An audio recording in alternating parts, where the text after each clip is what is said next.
Before deciding to keep any item, whether it's an old shirt, a gadget gathering dust, or a childhood keepsake, it's important to pause and reflect. We live in a world where clutter can creep into our homes and our lives, taking up space not only physically but mentally as well. The secret to a more organized and peaceful environment often lies in the questions we ask ourselves before making the choice to hold on to something. Here are 5 essential questions to consider before keeping anything. First, ask yourself, do I use this item regularly, or has it been untouched for months or even years? It's easy to convince ourselves that we might need something someday, but the reality is that most unused items remain exactly that, unused. Take a moment to think about when you last reached for this item.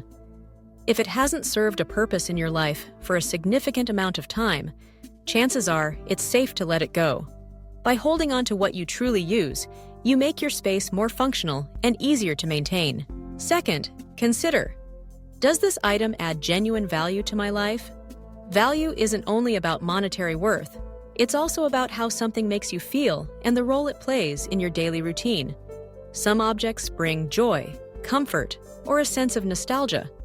Others might just be taking up space. Be honest with yourself.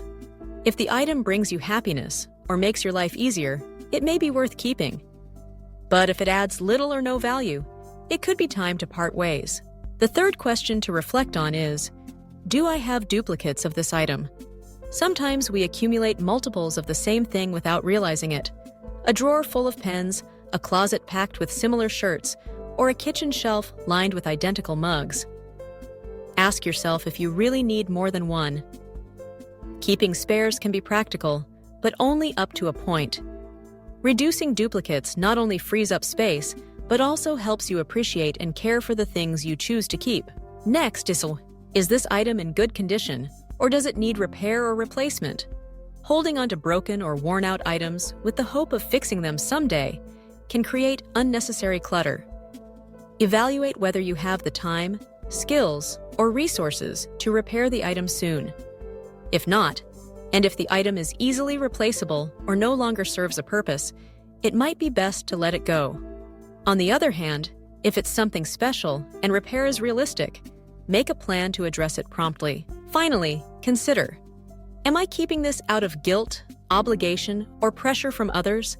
Sentimental items can be the hardest to part with, especially if they were gifts or family heirlooms. But your home should reflect your personality and needs, not just your sense of duty. It's okay to cherish memories without holding on to every object associated with them.